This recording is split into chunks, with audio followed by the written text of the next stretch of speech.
Ako po si Miss Winnie at ito ang ating kwento. Magandang araw po. Itago niyo na lang po ako sa pangalang Krisha, 60 anyos.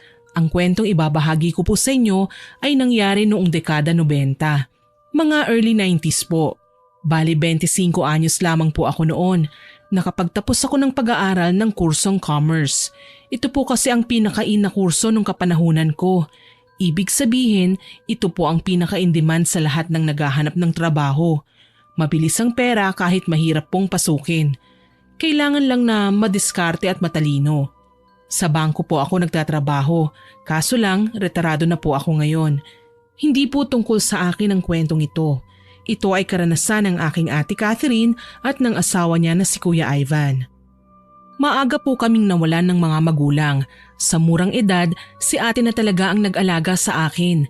Noong araw, pinasukan niya po lahat ng trabaho. Maitaguyod lamang ang pag-aaral ko. Maski nga po pagiging hostess pinasok niya, wag lang po akong mawala ng allowance.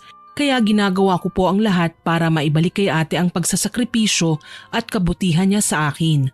Mabuti na lang, nagtagumpay ako. Noong araw po ng aking graduation, isa ako sa nagtapos na may medalya at recognition. Naku Krisha, masayang-masaya ako para sa'yo. Ako din ate. Sa wakas matatapos na po ang mga paghihirap natin. Pagkatapos nito, lalapitan ko ang ilan sa mga rekomendasyon sa akin. Mag-a-apply po kagad ako. Mabuti naman kung ganun. Huwag kang mag-alala Krisha. Kung saan ka masaya, susuportahan kita. Maraming salamat ate ha. Alam ko po saan man naroon sina tatay at nanay, magiging masaya sila para sa atin. Kahit paano matutustusan na natin ang ating mga pangangailangan. Magsisikap ako ate, gagawin ko ang lahat makaahon lang tayo sa hirap.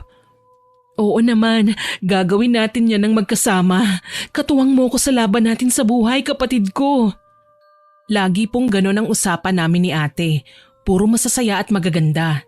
Kaso lang, alam ko naman po na hindi ko masasabing masaya siyang talaga kapag nagpatuloy siya sa pag-alalay sa akin. Pinangarap ko din po na iahon siya sa kumunoy ng pagiging isang babaeng mababa ang lipad. Isa pa, siya na po ang tumayong ama at ina sa akin noon pa. Siguro naman panahon na para ang sarili naman niya ang atupagin niya. Nakapasok po ako sa isang bangko at nakapagsimula kaagad ng trabaho. Si Ate Catherine nagpatuloy sa kanyang pagiging hostess at doon niya nakilala si Kuya Ivan. Hindi ko po alam kung paano nagsimula ang love story ng dalawa.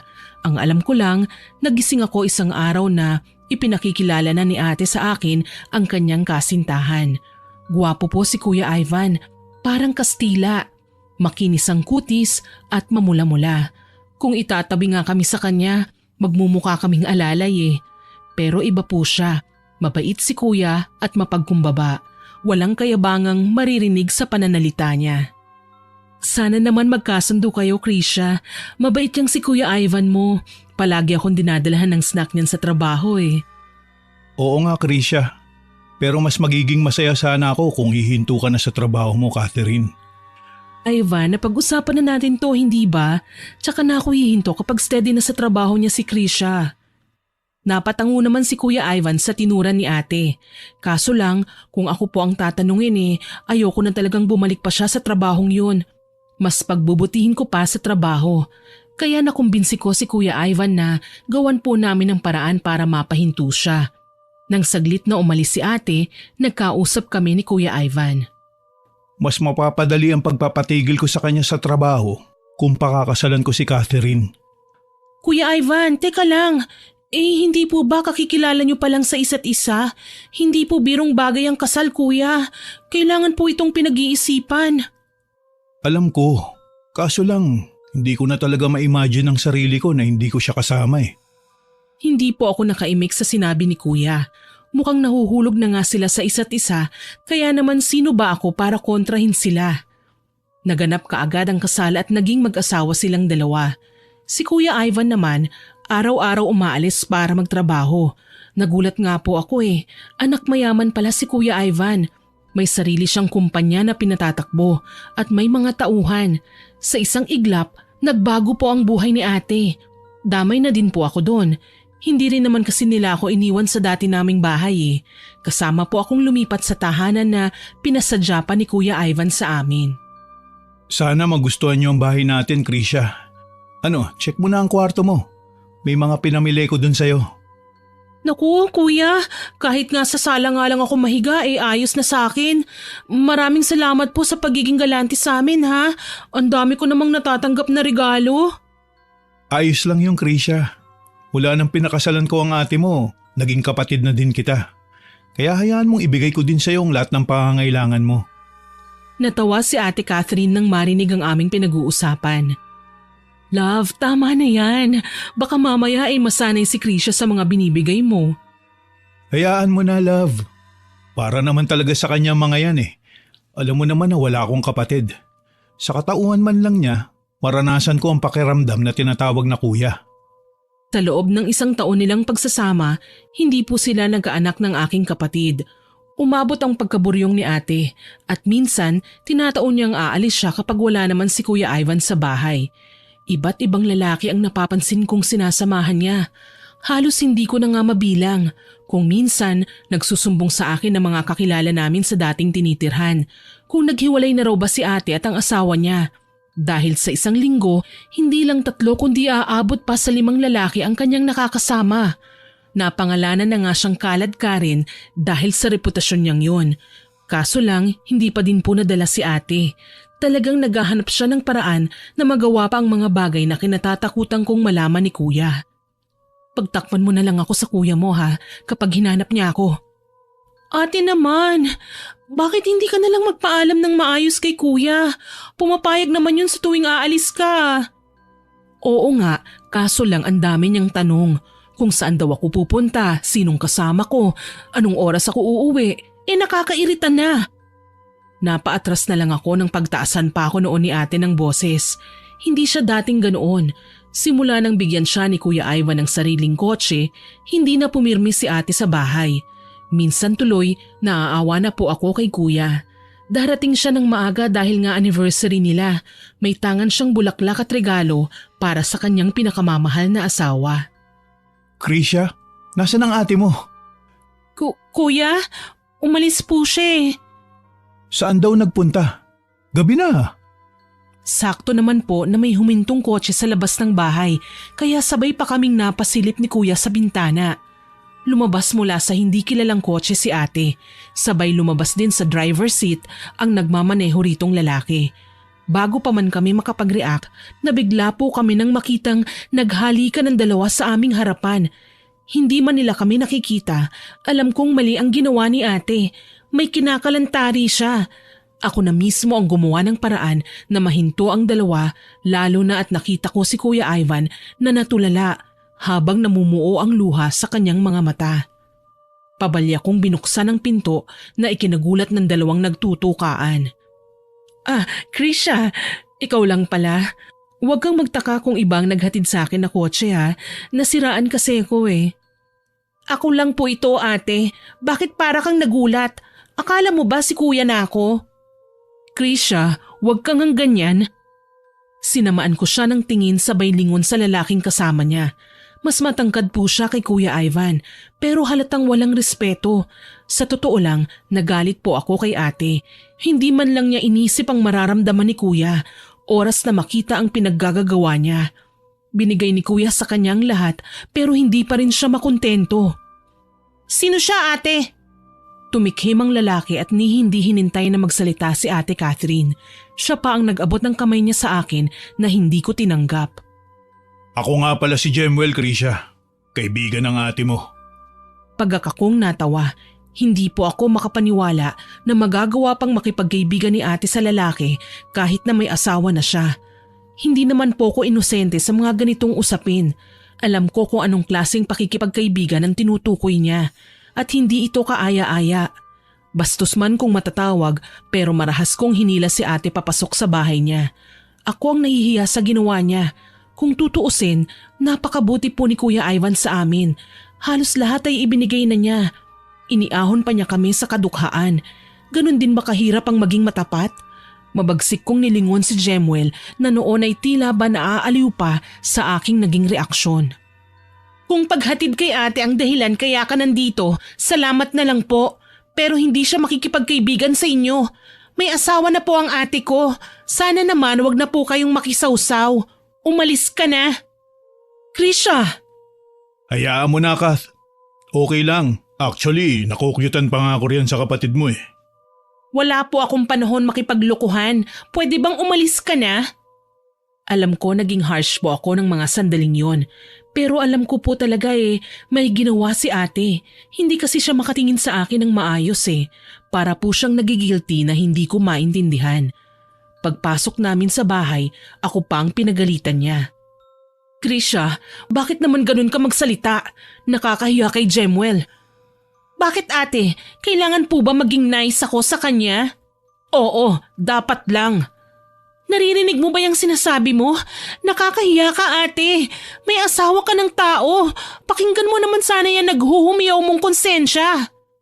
Sigaw ko sa kanya. Tsaka pa lamang nanlaki ang mga mata ni ate nang malingunan niya si Kuya Ivan na noon ay tinutungga na ang alak habang wala kaming kakibukibong pinagmamasdan. Namamasa na ang mga mata niya. Marahil kanina pa lamang ay umiiyak na ang kuya ko. Hindi ko po maiwasang maawa sa kanya. Gayunpaman, mas lalo po akong bumilib kay Kuya Ivan dahil hindi man lang niya pinagsabihan ng masasakit si ate. Wala kaming narinig kahit katiting. Matapos niya lang maglasing ay umalis siya at nagtungo na sa kwarto. Wala siyang imik. Si ate naman po, taas noo pa ang kanyang ginawa.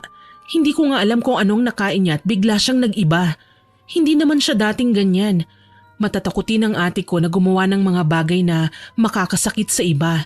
Kaya naman naisip kong kausapin siya kapag medyo malamig na ang sitwasyon. Dala ng pagod lalo na't may trabaho pa ako bukas, binigay ko na lamang po ang oras na yon sa mag-asawa at nagpahinga na lamang. Maaga pa nang magising ako kinaumagahan. Sinadya kong bumangon kaagad para makausap si ate. Kaso si Kuya Ivan ang nakita ko sa kusina. Nagluluto siya. Abala pa siya sa pag-aahon ng niluto niyang ulam sa bandehado.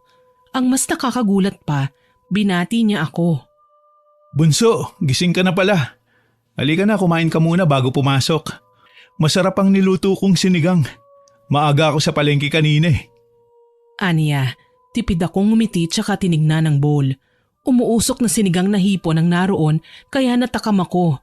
Nung araw kasi, minsan lang po kami makatikim ng ganitong klaseng ulam. Kadalasan, kontento na kami sa tuyo at asin. Yun lang kasi talaga ang kailangan naming iulam para mabudget ang aming pera. Kuya, hindi naman ikaw dapat ang gumagawa nito Si ate po dapat. Hayaan mo na. Baka pagod lang ang ate mo. Hindi ko po maiwasang maawa kay kuya. Ang bait niya talaga. Lantaran na nga siyang ginagago ng kanyang asawa, parang pinapatawad pa niya kaagad. Ako tuloy ang nasasaktan para sa kanya. Kaya naman kahit alam kong hindi dapat, hinarap ko si kuya. Kuya, ako na po sanang humihingi ng dispensa sa mga pinagagagawa ni ate. Hayaan mo at kakausapin ko siya ulit. Ayos lang yung bunso. Huwag mo nang pilitin ang ate mo. Baka kasi magalit lang siya. Pero kuya, mali naman po talaga ang ginawa niya. Hindi natin dapat kinukonsinti ang ginawa niya. Pareho po nating nakitang ginawa nila kagabi. Katwiran ko. Gayunpaman, nararamdaman ko na umiiwas na lamang si kuya. Kaya ang nangyari, nakaalis po ako papunta sa trabaho nang hindi ko pa nakakausap si ate. Pinagsaraduhan na lang niya ako ng pinto at pinagdabugan. Naging abala ako sa trabaho nang sumapit ang aming lunch break. Nagkayayaan kami ng mga kasamahan kong teller sa bangko na sa isang restaurant kumain. Pumayag naman ako. Natatandaan ko, ilang bloke lang mula sa bangko yung restaurant kaya naglakad na lang kami. Papasok na ako sa pinto ng kainan nang hindi ko sinasadyang mapalingon sa isang hopia house sa tabi mismo ng kinatatayuan ko. Aminado po ako na uminit kaagad ang ulo ko. Nakita ko si ate at hindi siya nag-iisa. Naglalandian sila ni Jemuel habang bumibili ng pagkain doon. Tuluyan na nga akong hindi nakapagpigil. Sinugod ko silang dalawa. Ate! Sabay na lumingon si Jemuel at ate Catherine sa akin. Nagulat sila. Hindi yata inaasahan na magkikita kaming tatlo sa lugar na yon. Ewan ko po ba. Gustong-gusto kong kurutin si ate sa singit. Para kasing hindi man lang tumatak sa kanyang isipan ang ginawa niya kagabi. Talagang inulit pa nila. Hindi man lang nagtangkang pagtakpan ni ate ang lambingan nila. Ngayon, malinaw na po sa akin ang lahat. Kabit niya ang lalaki. Lantaran nilang niloloko si Kuya Ivan. Ano na naman ba ito, ate? Krisha, huwag kang mag-ieskandalo dito. Ate naman, yung ginagawa mo ba hindi pa ba iskandalo yan? Talagang pinagmamalaki mo yung kabit mo, ano? Krisha, wag mo namang bastusin ang ate mo sa harapan ko. Teka lang po ha, sino ka ba para magdemand sa akin na wag kong babastusin ang ate ko? Ito bang ginagawa niyo kaaya-aya ba sa mga mata ng tao? Ate, may asawa ka na. Wag mo naman tong gawin kay Kuya Ivan oh. Ang bait-bait na nga ng asawa mo, tapos niloloko mo lang? Mahiya naman kayo. Ang daming tao kumakalat yung kalandian nyo. Krisha ha, tumahimik ka na. Baka dito kita masampal. Pagkakakong natawa sa sinabi ni ate. Ako pa talaga ang sasampalin niya? Pagkatapos ng ginawa niya, aminado po ako na medyo nawalan ako ng respeto sa kanya. Hindi siya magandang ehemplo ng isang disenteng babae. Pero dapat sana, binago na niya ang katayuan niya. Hindi na kasi siya hostess kagaya ng dati. Iniahon kami ng asawa niya sa hirap at sa napipintong pagsira ng aming kinabukasan. Pasalamat nga po si ate kasi tinanggap po siya ni kuya ng buong buo kahit na alam niya na hindi na siya malinis na klase ng babae. Noong mga sandaling yun, tinalikuran ko sila. Dati magalang po ako kay ate. Lahat ng sabihin niya ay ginagawa ko. Pero yung mga rason niya ngayon, hindi ko po magawang ikonsidera. Alam ko kasing mali eh. May sinasaktan siya sa ginagawa niyang yun. Kaya paano ko siya susuportahan sa kamaliang ito? Pagka-uwi ko sa bahay, nadatnan ko si Kuya Ivan. Nagluluto na naman ng hapunan. Gusto ko pong maiyak sa totoo lang kasi masyado siyang nagpapailalim sa pinaggagawa ni ate. Yung kapatid ko, ayun, wala pa sa bahay. Ni hindi ko po alam kung saan nagpunta. Magalang kong binati si kuya at nagpaalam na papanhik muna ako sa aking kwarto. Kaso lang, pinigilan niya ako. Bunso, pwede ba kitang makausap sandali? Opo naman, ano pong sasabihin mo kuya? Tungkol sana sa amin ng ate mo.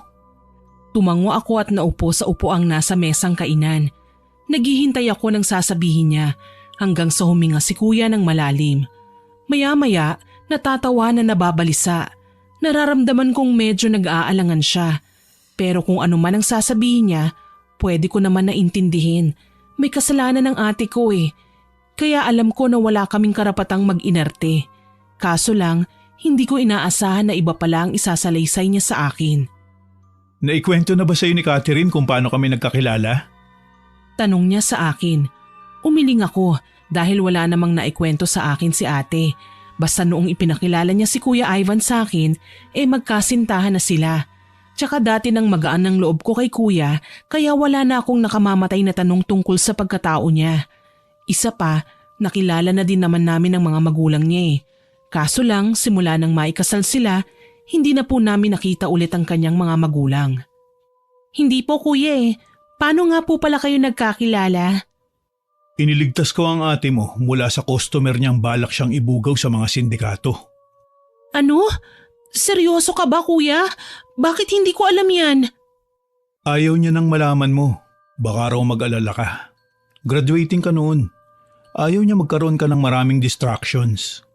Nasa kasagsagan ka pa yata sa pagpasa ng thesis mo eh. Ano pong nangyari?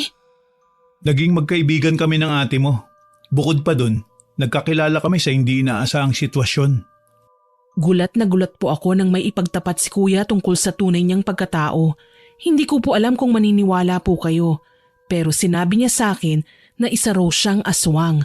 Ayun nga lang, hindi daw po siya kumakain ng karne ng tao.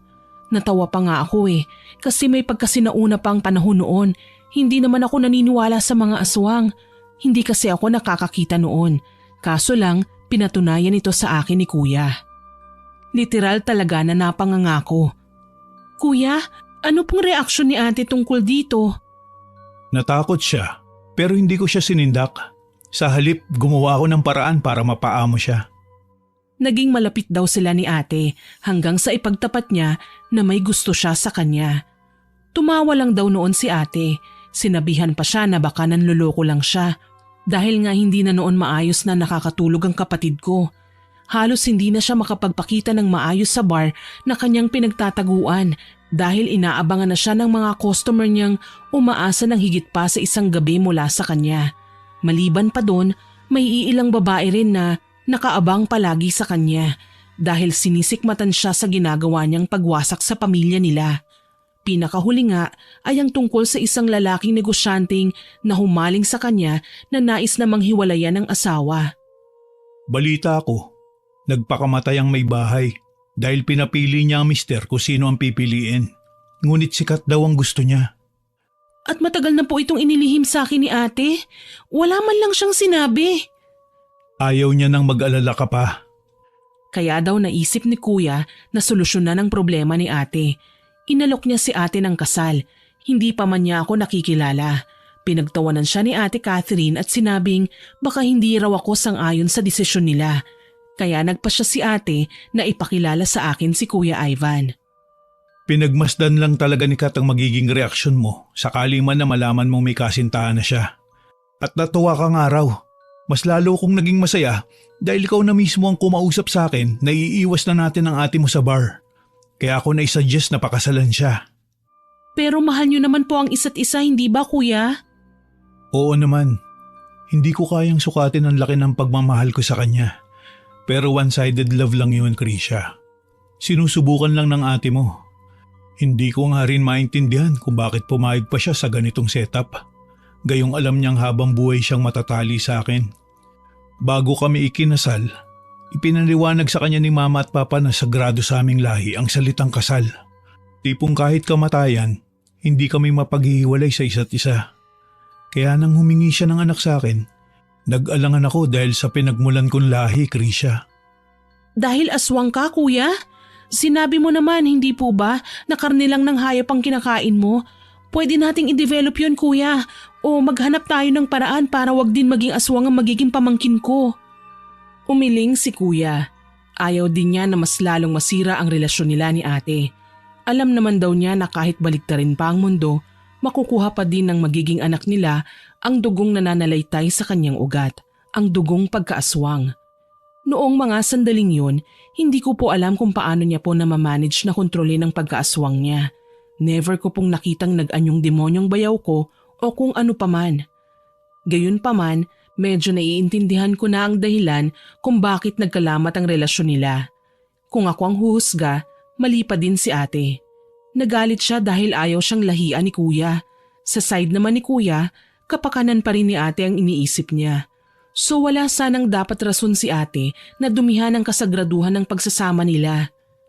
Nung mga sandaling yun, humanga po ako kay kuya. Napakatapang niya para ipagtapat sa akin ang totoo at wala pong nagbago sa tingin ko sa kanya. Sa katunayan, mas tumaas pa nga po ang respeto ko sa kanya. Para sa akin, hindi dahilan ng pagiging aswang niya para lokohin siya ng kapatid ko. Hindi ito kakulangan sa pagkatao niya.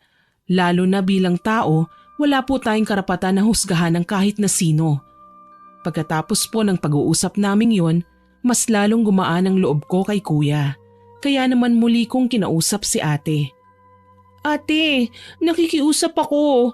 Itigil mo na ang pakikipagkita sa Gemwell na yan. Alam mo te, wala pong maidudulot na mabuti ang pakikipaglapit mo sa lalaking yun. Mabigat ang dugo ko sa kanya eh. Pakiramdam ko gagawa siya ng masama laban sa'yo. Huwag mo nga akong pakialaman, Krisha. Wala kang alam sa pinoproblema ko, okay? Wala. Alin po bang hindi ko alam ate? Ang pagtatago mo ng tunay na katauhan ni kuya? Yung pagiging aswang ng lahi niya? Alam ko na po yun eh. Hindi makapaniwalang napatingin sa akin si ate. Labis siyang nagulat sa aking sinabi. Siguro, hindi niya alam na ipinagtapat na sa akin ni kuya ang totoo. Kaya naman nagdadabog siya at pinagbabato pa ang dingding ng mga unan. Labis tuloy akong naguguluhan sa kanyang mga ikinikilos. Ate, itigil mo na po yan. Alam ko na po ang totoo. Nagtapat na po sa akin si kuya, pero hindi ibig sabihin nun ay pwede mo na siyang saktan. Siya na ba ang kapatid mo ngayon? Siya na talagang dinedepensahan mo? Ano ha? Ate, naging mabait sa atin si Kuya Ivan. Sana naman wag mo lang ipagkait ang respetong nararapat para sa kanya. Hindi niya deserve ang ganito. Giit ko sa kanya. Sa halip na pinakinggan ako, sinampal ako ni ate. Pinagtabuyan pa niya ako sabay sabing magkampihan na daw kami ni Kuya. Napaiyak na lamang ako ng mga oras na yon. Wala naman akong ibang ginusto kundi ang maging maayos ang pamilya namin. Pero sa ginawa ni ate, lalo lamang itong gumugulo. Dahil sa naging pagtatalo namin, tiniis ko si ate. Magalang akong nagpaalam kay Kuya Ivan na aalis na muna ng bahay. May inupahan akong apartment sa Alabang kaya mas naging malapit ako sa aking trabaho. Nawala na din ako ng balita sa kanila sa loob ng 3 buwan. Pagkatapos noon, muli kong namataan si Jemuel. Sakay ng kanyang sasakyan papunta sa isang tindahan. Napakunot noo ako nang makita siyang bumibili ng itim na kandila at iilang mga libreto na kulay itim ang cover. Akala ko para sa pagdarasal lamang yun, pero nang maalala ko na kulay itim ang kandila ay napatda ako. Tila ba gagamitin niya ito sa hindi maganda. Dala ng hindi ako napapansin ni Jemuel ay palihim ko siyang sinundan. Nakarating kami sa isang bahay na sa tingin ko ay tinitirhan niya. Nagulat ako nang matanaw si ate doon. Kung magkasama sila ni Jemuel, malamang ay iniwan niya na si Kuya Ivan. Dahil sa aking mga nalaman, nagpa siya akong sumugod. Kinalampag ko ang gate ng nasabing bahay at sinigaw ang pangalan ni ate. Ate Catherine! Ate! Lumabas ka riyan! Galit na galit kong sigaw. Kanya-kanya sa pagsilip ang mga kapitbahay nila sa ingay na ginawa ko, pero wala akong pakialam. Nakakailang tawag pa ako hanggang sa lumabas nga si ate at nagulat ako sa kanyang naging itsura. Kitang-kita ko ang namamayat niyang braso at binti. May maputlang balat at nanlalalim na mga matang may humpak na pisngi. Hindi ako makapaniwala sa naging itsura niya matapos ang huling pagkikita namin kung saan siya malusog at malakas. Krisha, kumusta ka na? Ate, anong nangyari sa'yo? Bakit namayat ka ng husto? May sakit ka ba? Ang tagal nating hindi nagkita. Ang tagal nga ate, pero wag mo pong ilihis ang usapan. Bakit ka nagkaganyan? Nakarma ka na ba sa ginawa mo kay Kuya Ivan? Nagulat ako ng pagak na tumawa si ate. Nakarma ako? Huwag ka ngang magbiro ng ganyan, Krisha. Ang sabihin mo, binabarang ako ng pinapaboran mong bayaw. At si Kuya Ivan pa talagang sinisisi mo sa nangyari sa'yo, ate? Nagulat ako nang lumabas naman sa pinto ng bahay si Jemuel at tinaasan ako ng kilay. Aba, anong ginagawa ng pasaway mong kapatid dito, Kat? Siguro naghihirap na yan, no? Hoy, Krisha, para sa iyong kaalaman, matagal ka nang tinakwil ng ate mo. Matigas ang ulo mo, kaya huwag ka nang lalapit pa sa kanya. Gago ka pala eh. Gusto mo bang idemanda kita? Sinira mong pagsasama ng ate at kuya ko. Ako bang tinatakot mo? Bakit? Natatakot ka ba? Wag na wag mo akong susubukan. Krisha, Jemuel, tama na. Halos hingalin si ate sa simpleng pagsaway lamang niya sa amin ng kanyang kinakasama. Kaya naman tumigil ako sa pagsasalita. Pakiwari ko, kaunti na lang ay mahihimatay na siya. Kaya naman umatras na ako. Tinalikuran naman kami ni Jemuel matapos niya akong bantaan. Nang kami na lamang magkapatid ang naiwan sa may gate, tsaka ako binantaan ng mga salita si Ate Catherine. Ano bang ginawa mo sa buhay mo, ate? Ang ayos-ayos ng kalagayan mo kay Kuya Ivan. Bakit ka umabot sa ganito? Pwede ba wag mo nga akong pakialaman? Maayos naman ang buhay ko, Krisha. Please lang, wag mo na muna kaming guluhin. Umalis ka na. Wala akong nagawa kundi ang umalis nga sa bahay na yon. Nalungkot ako sa naging buhay ni ate. Para siyang pinaglalaruan ng tadhana. May magandang buhay nang nakalatag sa kanyang harapan pero mas pinili pa niya ang mahirapan. Dala ng pagnanais na malaman ang buong katotohanan, nagpa siya ako na puntahan si Kuya Ivan sa bahay nila. Natuwa siya nang magkita kami. Sa katunayan, kababakasan ng pag-aalala ang kanyang muka. Sa loob ng 3 buwan na nawala ka, mas lalong naging malamig sa akin ang ate mo. Palagi na lang niyang bukang bibig ang Jemuel na yun. Wala na akong ginawang tama. Kaya naman sinubukan kong ayusin ang relasyon namin. Kaso lang, may iba talaga kay Kat. Nalaman kong kinababaliwan niya ng gusto ang kabit niya. Tapos, minanduhan niya ako na bilang asawa niya, ilipat ko na daw sa pangalan niya lahat ng naipundar namin. Mula sa bahay at negosyo. Di ko alam kung bakit naging ganun siya. Parang wala siya sa sarili. Pumayag ka naman ba, kuya? Natural hindi. Para ano, ibigay niya lang sa kabit niya? Ang sabi po ni ate, ginagamitan mo siya ng itim na kapangyarihan. Binabarang mo raw siya, kuya. Totoo ba yun? Isang pagak na tawa ang pinakawala ni Kuya Ivan. Tila ba hindi makapaniwala sa kanyang mga narinig na paratang. Ako man ay hindi kumbinsido na magagawa ni Kuya yun. Kaya nga kinailangan kong prangkahin siya sa mga nalaman ko. Alam mo kung anong klaseng tao ako, hindi ba bunso? Ang lahi ng pamilya ko ay aswang, hindi mambabarang. Rason niya sa akin. May punto nga naman si Kuya, pero bakit siyang pinagbibintangan ni ate sa pagkakasakit niya? Kita ko pa nga ang bakas ng pag-aalala sa mukha ni Kuya Ivan nang malaman niya ang sitwasyon ni ate. Nasabi pa niya sa akin na mabuti pa raw ay sunduin na namin si ate saan man ito naroon ngayon. Hindi naman daw kasi sila naghiwalay basta na lang na naglayas si ate nang magtalo sila kaya hindi na nagkikita. Dahil sa aking narinig, isang desisyon kagad ang aking napagpasyahan. Huwag kang mag-alala, kuya. Tutulungan po kita. Kailangan kong balikan si ate sa bahay na yun. Susunduin ko siya. Hindi mapagkakatiwalaan ng Gemwell na yan. Pina-background check ko siya at napag-alaman kong may mga kaso siya ng pambabarang sa iba't ibang lugar na dati niyang tinirhan. Nag-aalalang kwento ni kuya. Anya, mistulang modus na raw ni Gemwell na lumapit sa mga taong sa tingin niya ay may pera at nakikipagrelasyon sa mga yun. Kahit na sabihing may asawa na ang babae na kanyang nilalapitan ay wala siyang pakialam. Ang mahalaga, makahanap siya ng paraan na mahulog sila sa kanya hanggang sa tuluyang magkasira ang mga mag-asawa.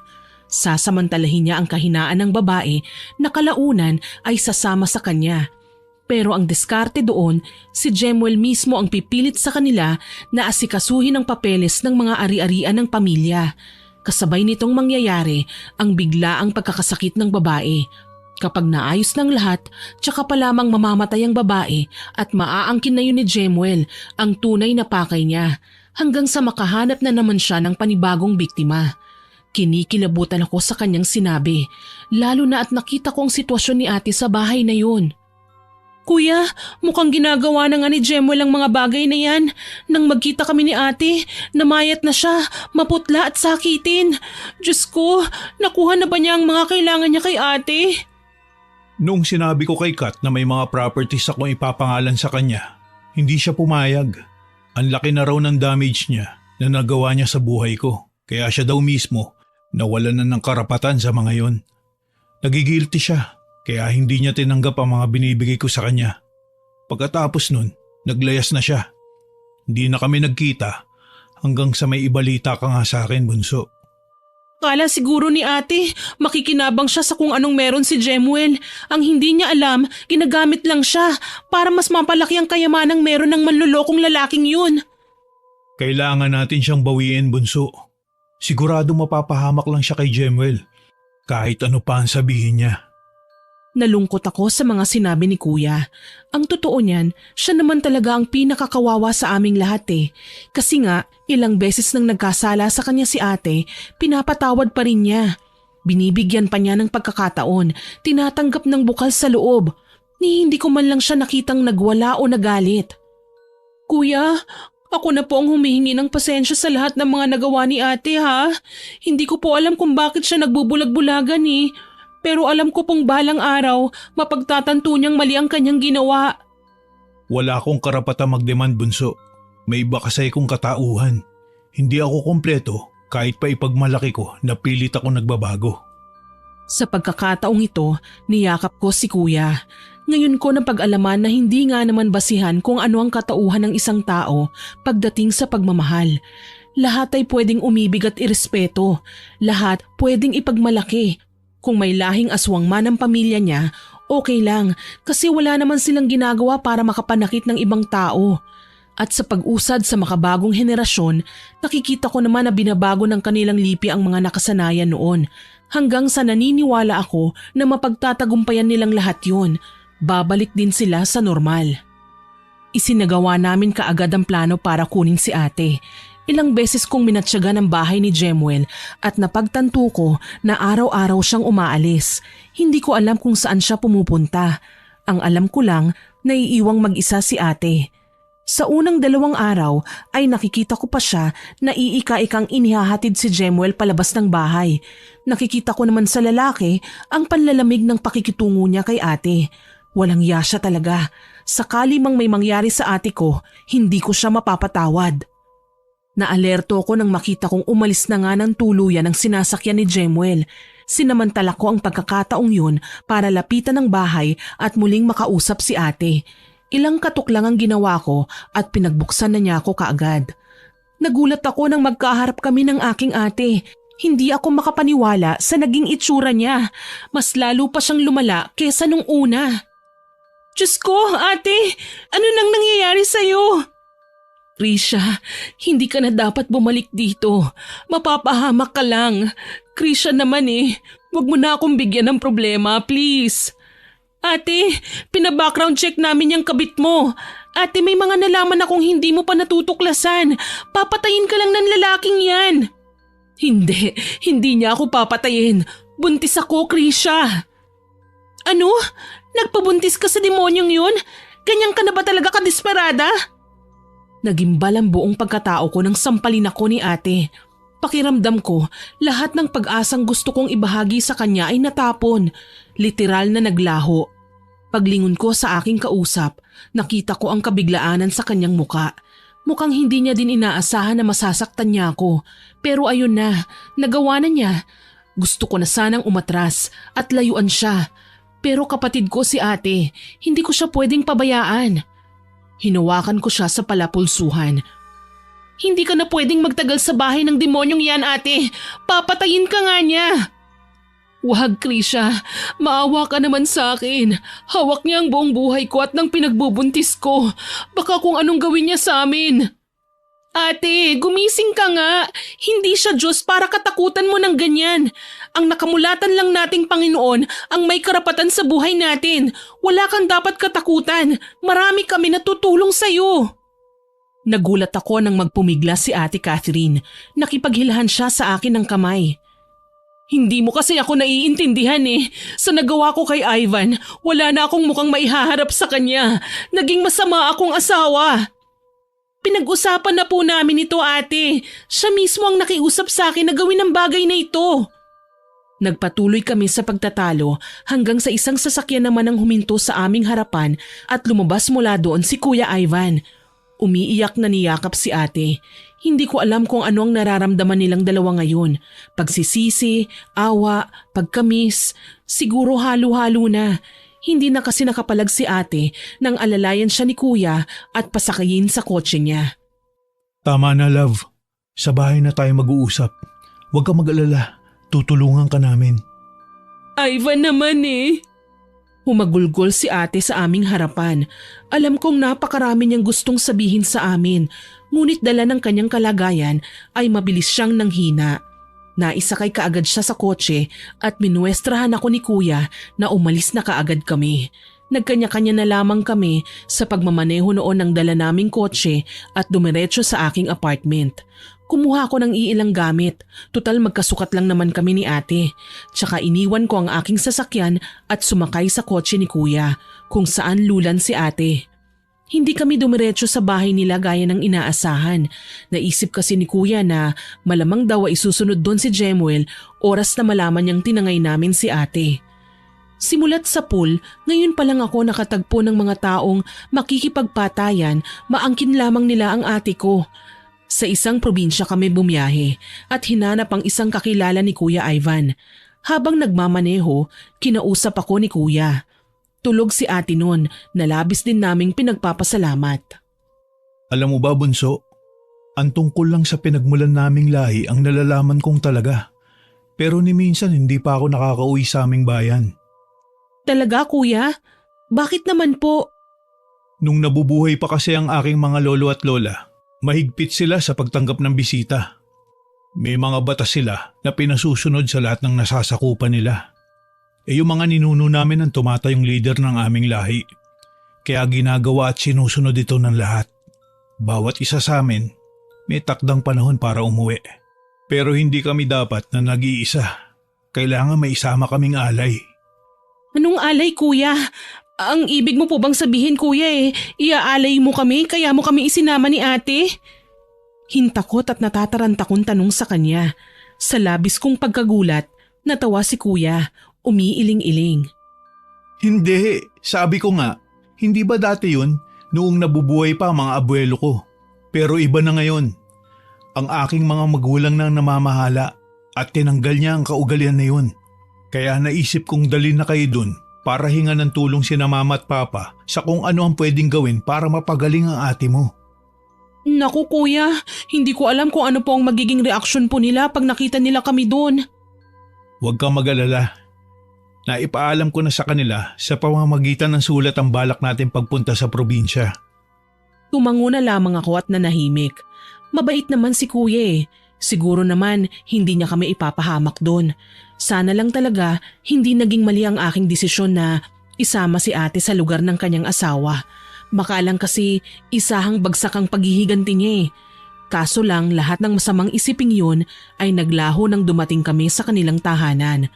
Maraming sumalubong sa amin, may mga namamangha at may naaawa. Sabi ni kuya, wag lang daw akong hihiwalay sa kanya. Nagmano din ako sa mga magulang ni kuya nang dumating kami sa bahay nila. Kinikilabutan nga ako kasi ibang-ibang atmosphere sa lugar na kinaroroonan namin kesa sa nakasanayan. Tila isang malaking hasyenda ang aming kinaroroonan. Maraming halaman at mga rebulto. Sabi ni kuya, yun daw ang mga ninuno nila. Ang akala ko dati, simpleng mga tao lang ang mga magulang ni kuya. Pero ngayon, mas natitigan ko sila ng malinaw. Napagtanto ko na sila pala ay may mga lahing Kastila. Mapuputi at matatangkad, may makikinis na kutis at matangos ang ilong. Kagayang-kagaya talaga ni kuya. Huwag kang mag-alala, Bunso. Iba na ang nakasanayan ng mga tao rito ngayon. Saka ang mga aswang, hindi talaga yan gabi-gabi lumalantak ng tao. Tuwing kabilugan lang ng buwan. Sa kaso namin, unti-unti na naming nakakalimutan ang mga bagay na yon. Ang kakayahan namin na i-convert na namin sila para manggamot bilang mga albularyo. Nakakahanga naman kuya, may mga kagaya nyo na pinipilit na magbago kahit na yun ang naturalesa po ninyo. Kailangan, Bunso. Ito lang ang naiisip naming paraan para wag kaming mahusgahan ng kahit na sino. Napakaswerte po talaga ni ate sa'yo. Kasi po nagagawa niyong tanggapin ng maluwag sa inyong kalooban ang lahat ng pasakit na binigay niya sa'yo kuya. Mahal ko si Catherine, Bunso. Kaya lahat ng pagkukulang niya, iintindihin ko. Lahat ng pagkakamali niya, tatanggapin ko at sisikaping magbago. Salamat po kuya, nakilala ka ni ate. Ikaw ang nagsisilbing liwanag sa madilim niyang mundo. Alam kong simple lamang ang naging usapan namin yun, pero may lalim na ibig sabihin. Nagpahinga lang kami saglit at napansin nang gumising si ate. Nasaan ako? Nasa probinsya tayo, love. Kumusta ang pakiramdam mo? Mabigat ang katawan ko. Pagod na pagod ako. Magpahinga ka na muna. Ipinatatawag na ni na mama ang manggagamot. Umaasa kami na magagawa nila ng paraan na mapabuti ang kalagayan mo. Ivan, hindi ko deserve ang kabutihan mo. Napakasama ako. Puro pagmamahal lang ang ipinakita mo sa akin. Ang linis-linis mo, samantalang ako. Tama na. Ang pagmamahal, binibigay ng walang inihintay na kapalit. Huwag kang matakot kung iaalay ko sa iyo ang puso ko. Ginagawa ko to dahil walang eksaktong rason maliban sa mahal kita. Napaiyak ako habang pinakikinggan ang usapan ng dalawa. Pakiwari ko, nadudurog ang puso ko dahil sa kanilang pinakakawalang mga salita. Minsan tuloy naitanong ko, bakit ba ganito kakomplikado ang buhay ng tao? Nangingiting nakatitig lang ako sa kanila hanggang sa dumating ang mga magulang ni Kuya Ivan kasama ang albularyo. May mga dala siyang gamit na hindi ko tiyak kung ano eksakto. Ang alam ko lang, gagamitin niya ang mga yon sa panggagamot sa kapatid ko. Pinaupo nila si ate sa isang upuan at doon sinimula ng pagtatawas. Sa totoo lang, nakakapanindig balahibo. Pakiramdam ko na wala kami sa tunay na mundo. Pumasok kami sa isang dimensyon na puro ganito na lang ang nakikita ko. Nakita ni kuya na balisa ako kaya tinapik niya ang aking balikat. Huwag kang mag-alala, bunso. Gagamutin nila ang ate mo. Ano po bang una nilang ginagawa? Yan ang tinatawag na pagtatawas. Sa pamamaraang yan, malalaman kung ano ba talaga ang karamdaman ni Kat. Kung totoong ginagamitan siya ng kapangyarihang itim at kung sino ang gumagawa. Natahimik ako. Sinimulan na ang ritual habang sumasayaw ang albularyo sa paligid ni ate. Kumuha siya ng planggana at kandila, tsaka asin at langis. May mga ginawa siya doon sa palanggana na may tubig. Maya-maya pa, inanunsyo niya na sinakop ng kapangyarihan si ate at sinusubukan niyang makahanap ng koneksyon mula rito kaya ipinagpatuloy niya ang pag-usal ng mga salita. Nakikita kong para bang balisa siya. Tumingala at nangisay, tumirik ang kanyang mga mata, parang sinaniban. Maya-maya pa, bumaling ang manggagamot sa amin. Sinabi niya kay Kuya Ivan na kausapin ang sinumang sumapi kay ate, ang taong nagpapahirap sa kapatid ko. Kilala daw ni Kuya ang lalaki, kaya sumang-ayon siya sa sinabi ng manggagamot. Kami naman, kasama ang mga magulang ni Kuya Ivan, ay nanatili sa isang tabi, tahimik na nagmamatsyag. Ano, Jemuel? Masaya ka na ba sa ginawa mo sa asawa ko? Bakit? Dapat ba akong matuwa sa ginawa din ninyo? Sagot ng taong sumapi sa katawan ni Ate Kath. Nararamdaman ko ang gigil sa bawat bitiw niya ng salita. Mukhang hindi niya nagustuhan ang pagtangay namin kay ate. Bakit ba? May mas karapatan si Kuya Ivan sa kapatid ko dahil mag-asawa sila. Samantalang si Jemuel, isa lang siyang dakilang kabit na basta nalang lumitaw sa kalagitnaan ng relasyon nila Ate Kath. Ano bang kailangan mo sa asawa ko? Bakit mo siya sinasaktan? Bakit? Dahil wala kayong karapatang sumaya. Hayop yung asawa mo, Ivan. Isa siyang babaeng kaladkarin. Makate, mababa ang lipad. Sapat na ba yung para saktan mo siya? Sinira mo ng pamilya namin. Ginulo mo pa ang buhay niya.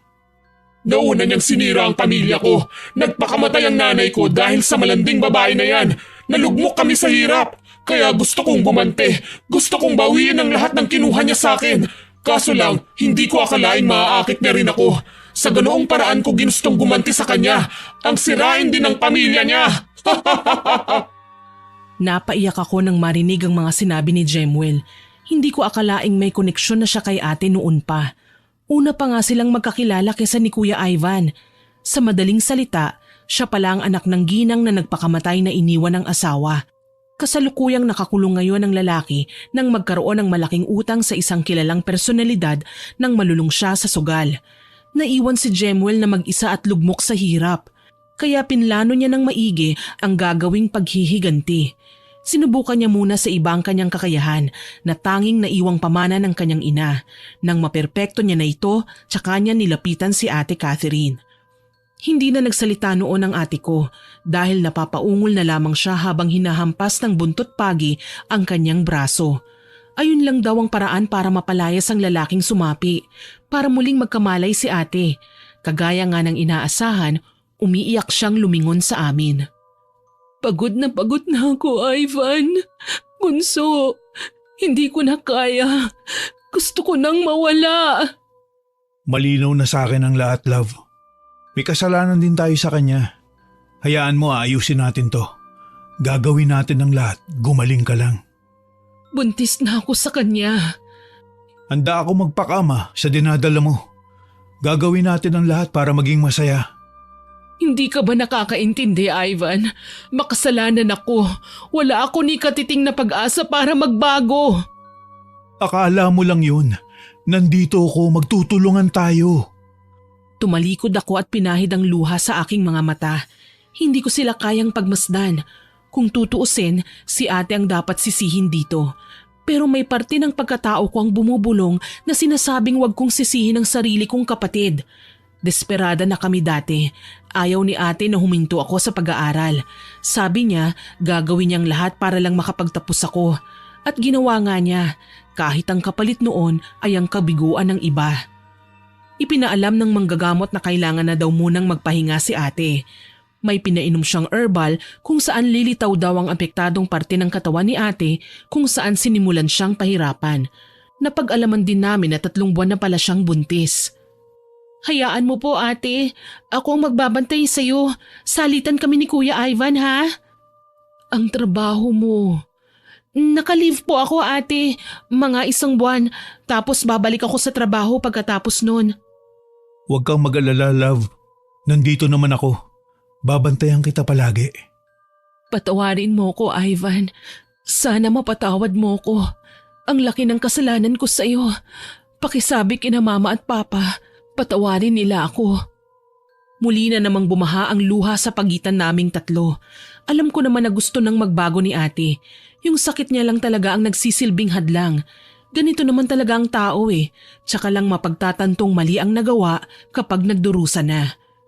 Kinagabihan, payapa kaming nahiga sa aming mga higaan.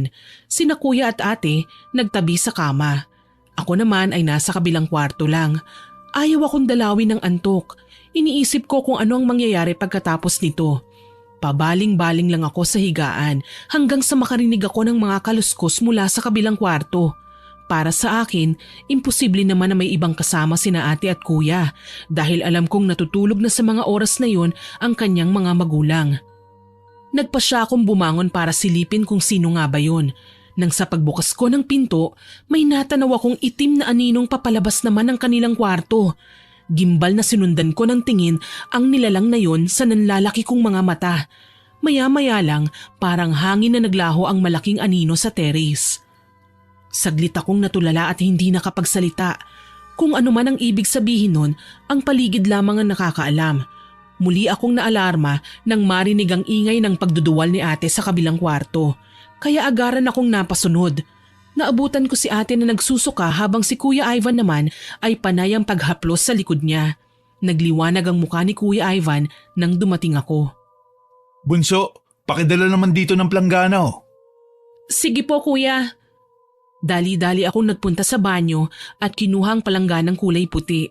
Nagtaka ako kung anong gagawin ni kuya doon pero nung nakita kong itatapat niya sa pinagsusukahan ni ate ay gayon na lamang ang pagkaalarma namin. Saktong-sakto kasi sa kanyang pagsuka ay naitapat ni kuya ang planggana kaya doon natipon ang kanyang sinuka. Malansang amoy kaagad ang aming nalanghap dahilan para mapaatras ako sa kinatatayuan ko. Suka lang ng suka si ate. Halos mablangko na nga ang kanyang ekspresyon. Pero kami ni kuya, kinikilabutan. Puro dugo ang kanyang sinuka, parang mga patay na dugo. Akala namin yun lang. Ang kaso lang, gayon na lamang ang gulat ko nang makitang may nagsisigapangan mula doon. Mga uod na mabalahibo at matataba pa. Sabay pa kaming nagkatinginan ni kuya. Pakibantayan ng ate mo, bunso. Tatawagin ko lang siya na mama. Sige po kuya. Nang maiwan kaming dalawa ni ate, medyo kumalma na siya. Mabuti na lang may kumpletong gamit ang kwarto nila kuya, kagaya ng thermos para sa lalagyan ng mainit na tubig. Humingi siya noon kaya kaagad kong binigyan.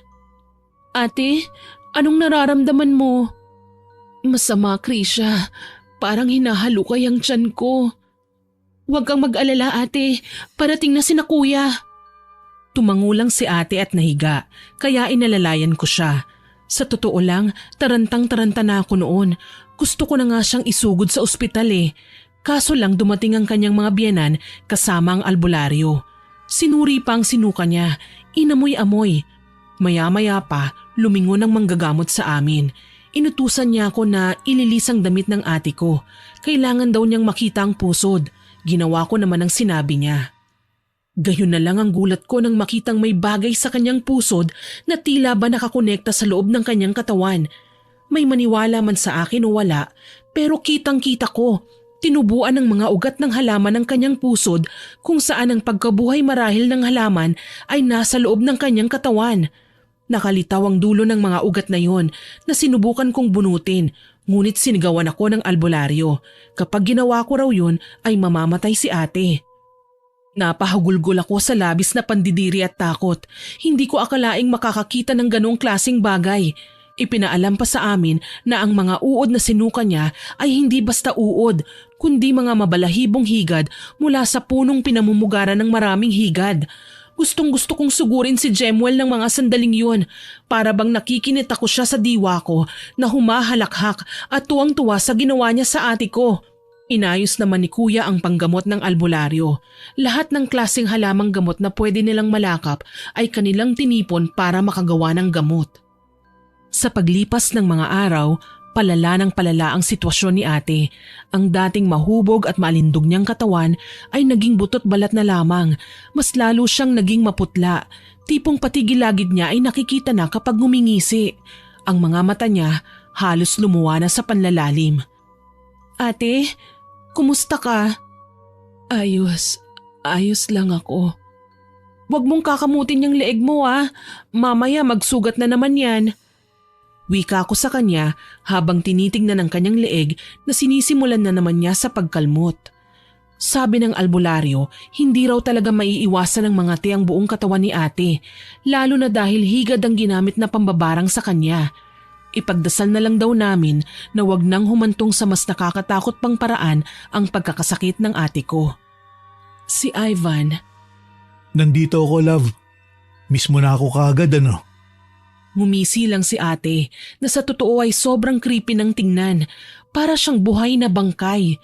Hindi na siya maiwang mag-isa sa upuan dahil pati hangin ay matatangay na siya sa sobrang gaan. Pati nga sa pagsasalita, paunti-unti na lang, mabilis siyang hingalin. Ang nakakahiya lang ay hindi siya sinukuan ni Kuya anuman ang nagawa niya sa kanya. Literal na itinalaga ni Kuya ang kanyang sarili na maging tagapagbantay ni ate, kahit pa nga yata sa pinakamahirap na sitwasyong kagaya nito. Saan ka galing? Sa labas lang. Sige na, magpahinga ka na muna.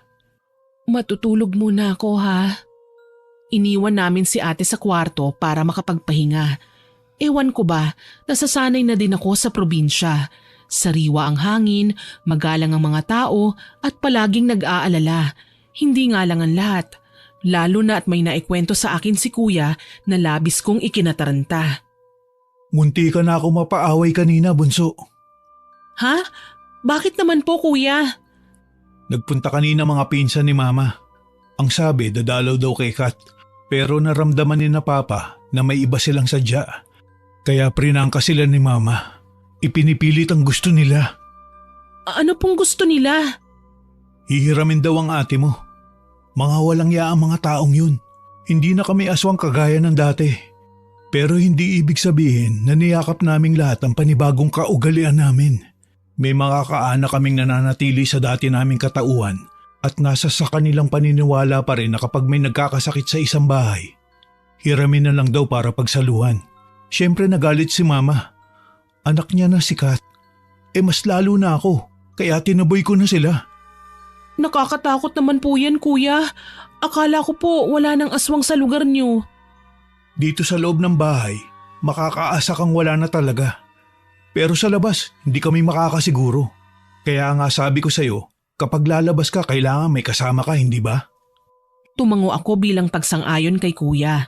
Naisip ko, nakakatakot ang mga tao sa paligid namin. Hindi namin tiyak kung sino ang mabuti at kung sino ang nagbabalak ng masama. Buti na lang talaga, hindi niya kami pinabayaan. 3 araw pang lumipas at napansin kong nagsusugat na ang balat ni ate.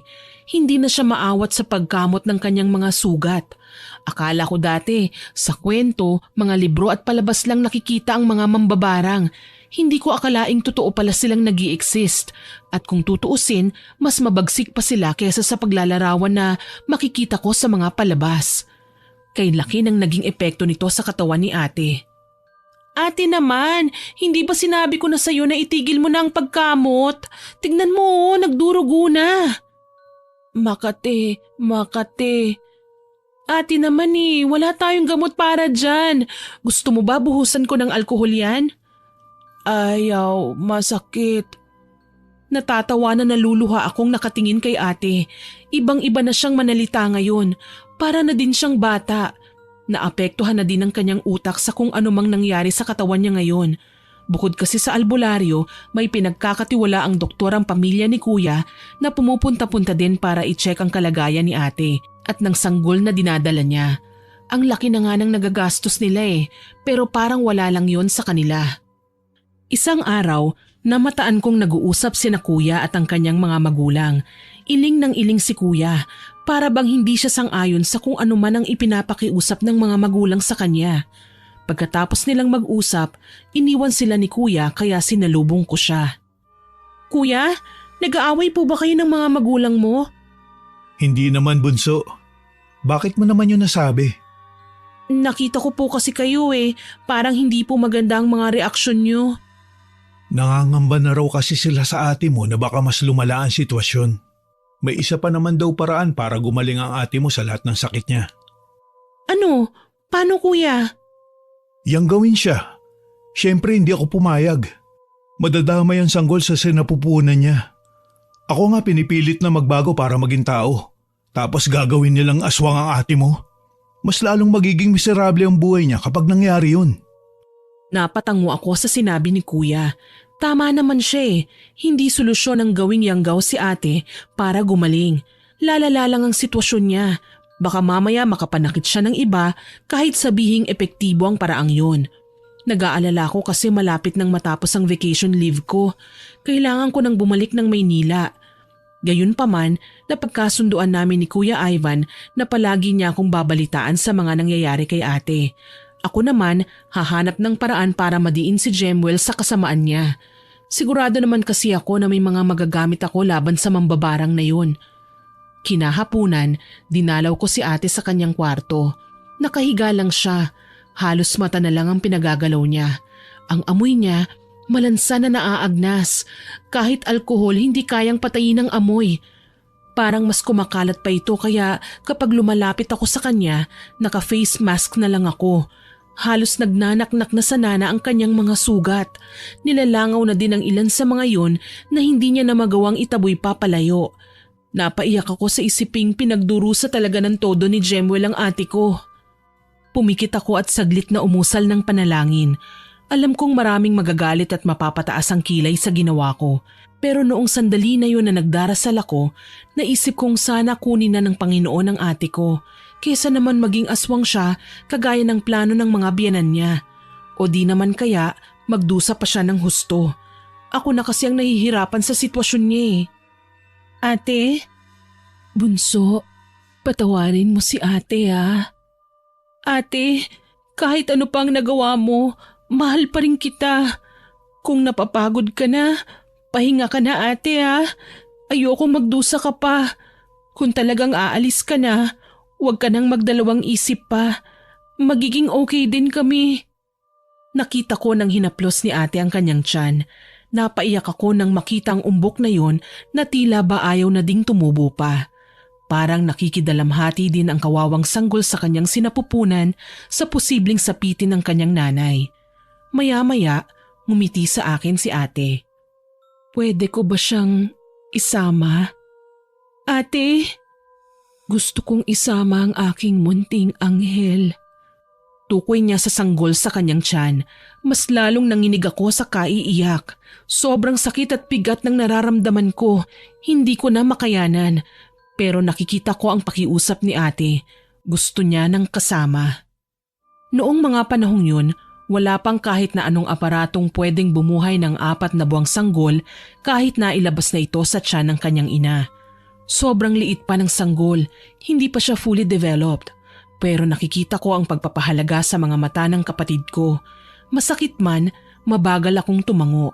Siya ang nanay Ayaw kong ipagkait sa kanya na makasama ang anak niya sa kabilang buhay. Nakita kong pumatak ang luha sa kanyang mga mata. Umusal siya ng mahinang pasasalamat bago pa man siya pumikit para matulog. Siya namang pagdating ng doktor na nagche-check ng vital signs ng kanyang sanggol kasama si Kuya Ivan.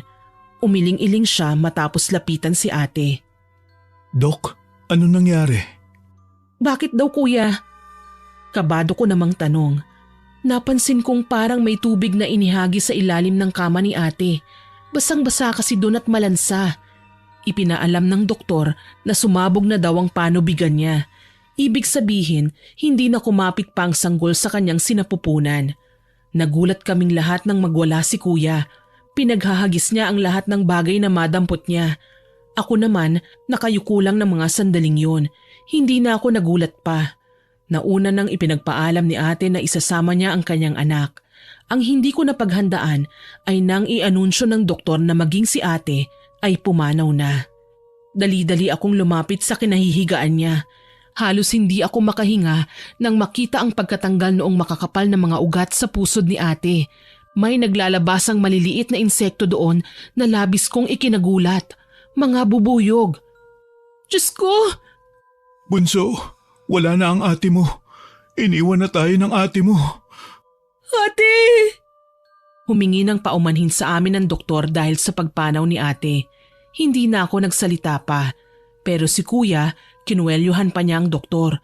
Isalba raw niya si ate at baka may magagawa pa siya. Inawat na lang namin si kuya. Alam na namin na wala nang mangyayari pa. Sobra-sobra na ang naging pagdurusa ni ate. Higit pa sa nagawa niyang kasalanan. Walang puso ang lalaking gumawa nito sa kanya. Kaya naman ako na din mismo ang nakiusap kay kuya na kumalma na siya.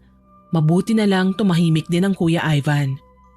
Ayaw na ni ate na magdusa tayong lahat kaya siya lumisan kuya. Pero mahal na mahal niya tayo at humihingi siya ng kapatawaran sa lahat ng mga nagawa niya. Ang sakit lang kasi. Hindi man lang kami nagkausap ng maayos tungkol sa aming dalawa. Hindi man lang ako nakahingi ng dispensa sa kanya. Minsan din akong naging mahina. Kuya, lahat ng ito ay may dahilan. Huwag mo po sanang iisipin na pinarurusahan tayo. Nangyayari ang lahat ng ito para magsilbing aral sa ating lahat. Umiyak na lamang si kuya hanggang mapagdesisyonan na namin na isagawa ang nakasanayan ng mga taong nilisan na ang kanilang pamilya. Ibinurol namin si ate at binigyan ng maayos na libing. Kakaunti lamang ang nakadalo pero hindi na mahalaga yun sa akin. Nanatili pa ako ng 3 araw bago bumalik sa Maynila. Bunso, kamamatay lang ng ate mo. Bibigyan ka naman ng allowance na araw ng kumpanya nyo, hindi ba? Ayun nga po ang sabi nila kuya. Kaso lang, alam mo naman na may mga bagay pa akong kailangan ayusin bukod doon, hindi po ba? Kung tungkol kay Jemuel yan, hindi ako papayag. Kita mo nga ang ginawa niya sa ate mo, hindi ba? Hindi ko naman po ipapahamak ang sarili ko kuya. Asahan mo, magiging okay ako. Sakali man na may problema, tumawag ka. Makakaasa ka kuya. Bumalik nga ako ng Maynila at pinilit na mag-move on. Kahit masakit, alam ko naman na balang araw mapapawi din ang nararamdaman ko. Habang pilit kong nililibang ang sarili ko sa pagtatrabaho, nagulat ako nang may lumapit sa aking gwardya. Anya, may babae raw na naghahanap sa akin nung mga nakaraang linggo. May dala siyang kahon na hindi nila alam ang laman. Ano kaya ang laman nito? Nagtataka kong tanong. Pagka-uwi ko sa bahay, hinalungkat ko yun. Nagulat ako nang makitang may sulat si ate na nakatago sa pinakailalim. May mga papeles din at mga litrato. Nakasaad sa kanyang sulat ang paghingi niya ng kapatawaran sa ginawa niyang pagtataksil sa kanyang asawa. Nagawa lang daw niya ang bagay na yon dahil gusto niyang ayusin ang problemang nagawa niya noon sa pamilya ng lalaking nagawa niya ng atraso.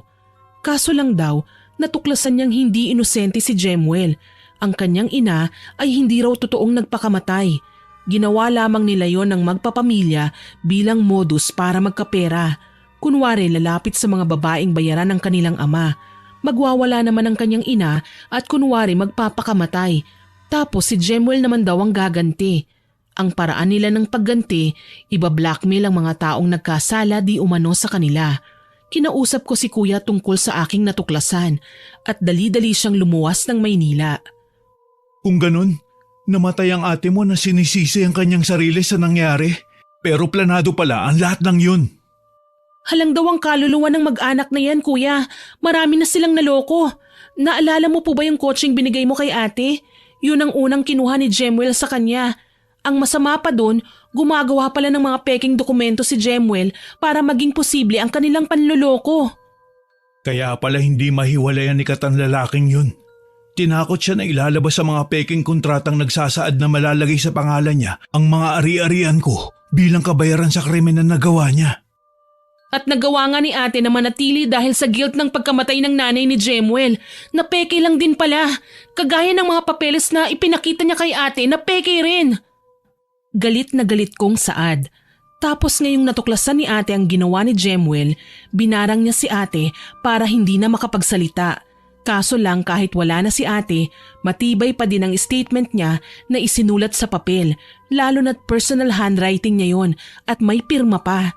Bawat papeles na nasa kahon ay may akmang petsa at pangyayari base sa pagkakasalaysay sa sulat.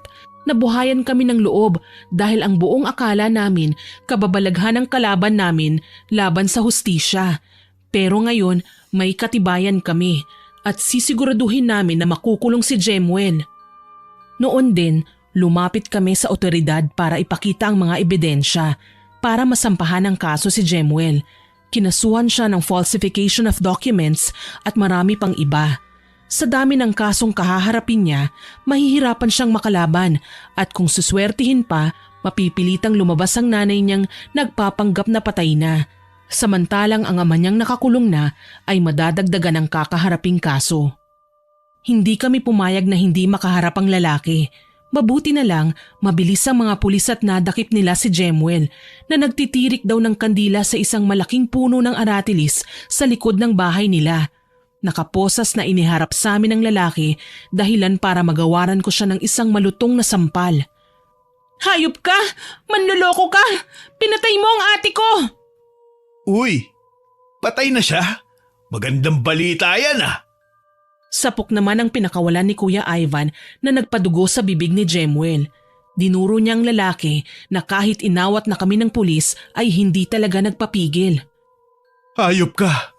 Inagaw mo ang asawa ko, tapos niloko mo pa siya. Huwag kang mag-alala. Titiyakin ko mabubulo kayo sa bilangguan.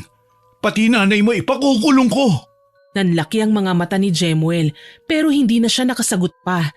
Patong-patong na kaso kaagad ang isinampa sa kanya lalo na't hindi lamang kami ang naging biktima. Sa isang iglap, nakamit namin ang hustisya na aming inaasam. Hindi man namin inaasam na makaganti pero ang tadhana na mismo ang gumawa ng paraan para makuha namin ang nararapat para sa ikatatahimik ng kaluluwa ni ate. Sa ngayon, wala na po si Jemuel. Nabalitaan po namin na namatay siya ng pagtulungang bugbugin sa kulungan kung saan siya nagbabayad ng kanyang kasalanan. Salamat sa Panginoon at hindi niya kami pinabayaan. Hanggang dito na lamang po, more power po sa inyong channel at God bless. Naway kapulutan niyo ng aral ang aking binahaging kwento. Hanggang sa muli, salamat sa inyong pakikinig.